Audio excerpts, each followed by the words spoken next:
Pologne, Lituanie, Tchécoslovaquie, Yougoslavie, Autriche, Hongrie.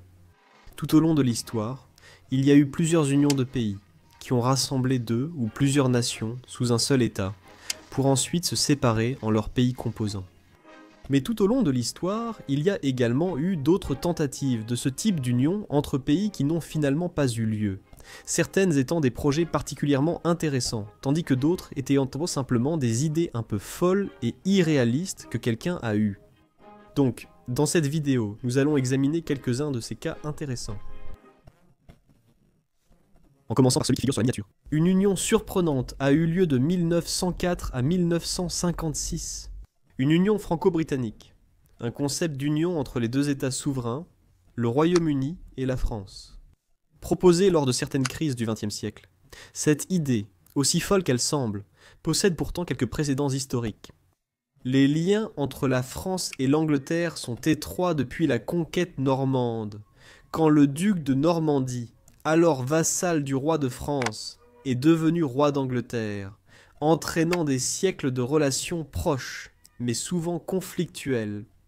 En avril 1904, la France et le Royaume-Uni ont signé une série d'accords connus sous le nom d'entente cordiale, qui ont marqué la fin de siècles de conflits entre les deux puissances et le début d'une période de coexistence pacifique.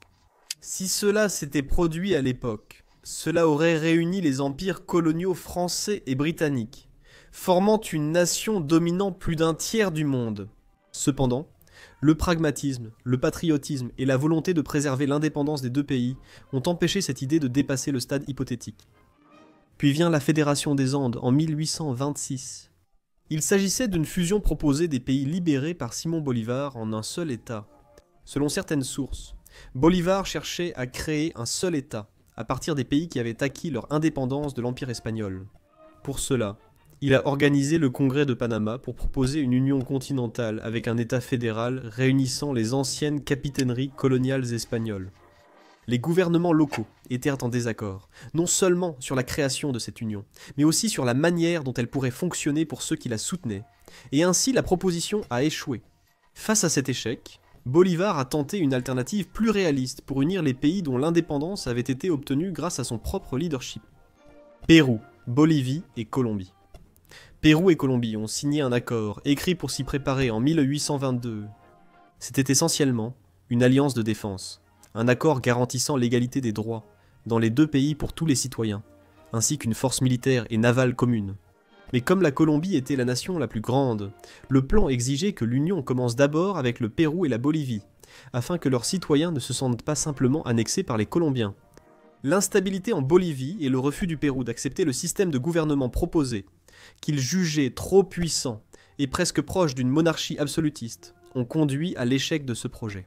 En résumé, cette union a échoué à cause de la distance entre les villes, de la mauvaise communication, des transports insuffisants, des désaccords politiques et du patriotisme de chaque nation. Fait amusant, il y a eu une proposition d'unir tous les pays d'Amérique du Sud en une seule nation, la Patria Grande, incluant aussi certains pays d'Amérique centrale.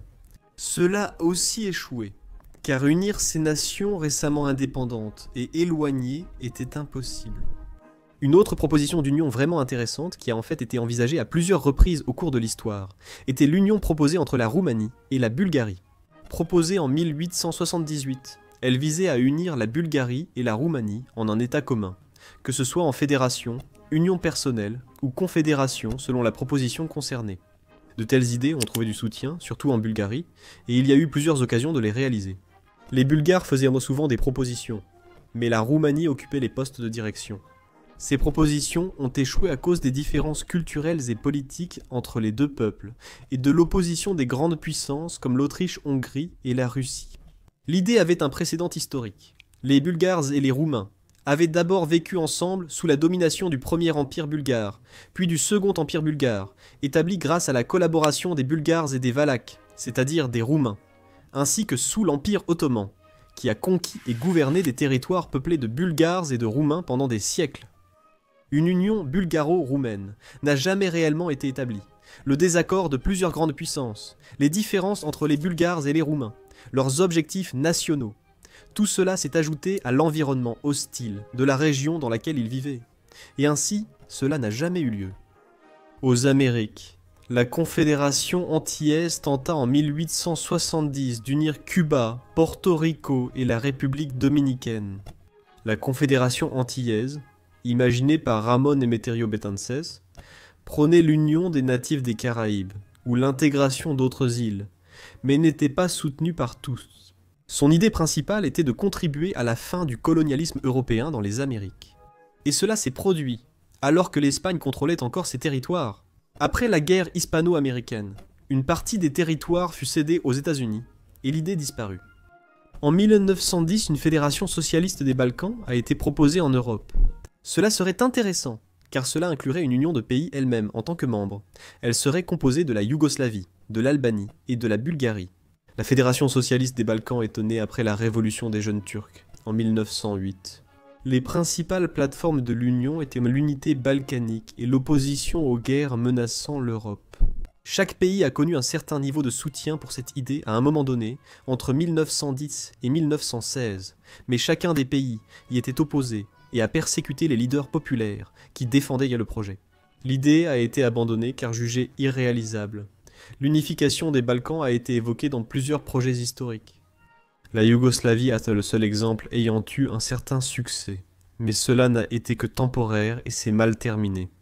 Parmi les exemples, figure la proposition de confédération gréco-yougoslave en 1942 et un plan d'intégration de l'Albanie et de la Bulgarie à la Yougoslavie en 1946 qui n'ont pas abouti. Une autre proposition d'union en Europe a émergé en 1918, juste après la Première Guerre mondiale. L'Intermarium, qui visait à unir de nombreux pays en une seule entité politique. Biélorussie, Tchécoslovaquie, Estonie, Finlande, Hongrie, Lettonie, Lituanie, Pologne, Roumanie, Ukraine, Yougoslavie, Bulgarie. Occupant une gigantesque partie de l'Europe, elle a été conçue par Józef Piłsudski, un homme d'État polonais et chef d'État à l'époque. L'union proposée aurait inclus les territoires entre la mer Baltique, la mer Noire et la mer Adriatique, d'où son nom latin, Intermarium, signifiant « entre les mers ». Cette idée était aussi appelée Między Mors en polonais, de Między, entre, et Mors, mer. Les joueurs de Hearts of Iron 4 le reconnaîtront sûrement. Elle était censée imiter l'ancienne République des Deux Nations, qui s'étendait également de la mer Baltique à la mer Noire. Son objectif principal était d'empêcher la Russie de conquérir ces terres en formant un front uni. La France soutenait le plan, mais la Russie et d'autres puissances européennes s'y opposaient. La Lituanie et l'Ukraine craignaient également pour leur indépendance à l'époque. Finalement, tous ces territoires furent temporairement conquis et occupés par l'Allemagne, puis par l'Union soviétique, avant d'atteindre finalement leur propre indépendance. En 1957 en Afrique, certains souhaitaient fonder des États-Unis d'Afrique latine. Il s'agissait d'une union proposée des pays d'Afrique centrale parlant des langues romanes, imaginée par Barthélemy Boganda. La mise en œuvre de cette idée a été interrompue par la mort de Barthélemy Boganda, dans un accident d'avion en 1959. Le pays devait contrebalancer le puissant bloc du Sud, dominé par les Britanniques en Afrique du Sud. Il inclurait l'Angola, le Congo belge, le Rwanda-Urundi, le Congo français, l'Oubangui-Chari, le Tchad français, le Cameroun et le Gabon français, la Guinée espagnole et Sao Tomé et Principe. Cela couvrirait une région très vaste, comme le montre cette carte. Je n'ai pas su pourquoi cela n'a pas eu lieu. La mort de son promoteur a sans doute compté, et l'indépendance de tous les territoires vis-à-vis de l'Europe a été un grand obstacle. L'Angola n'a eu son indépendance du Portugal qu'en 1974-1975. Enfin, en Europe, une union proposée entre les pays baltes et nordiques, la Baltos Scandia. Proposée en 1928, elle aurait uni l'Estonie, la Lettonie, la Lituanie, la Finlande, la Suède, la Norvège, le Danemark et l'Islande. Cette idée a été présentée par le professeur suédois Sten de Geer dans une revue de géographie, puis développée davantage par un autre géographe lituanien. L'idée serait une union économique, militaire et politique de ces nations. À ma connaissance, cette idée n'a aucun soutien populaire et n'en a jamais eu. Ce n'était qu'un concept présenté par ces deux personnes. Souvent, ces unions proposées révèlent une proximité culturelle entre les nations citées. Dans ce cas, il existe en effet une proximité entre les pays nordiques et baltes, et ils sont effectivement unis à travers l'organisation de coopération nordique-baltique 8. Il est intéressant de voir que bien souvent, Ces unions d'annexion totale sont remplacées par des alternatives plus réalistes, et à mon avis meilleures, de coopération diplomatique poussée et d'alliances.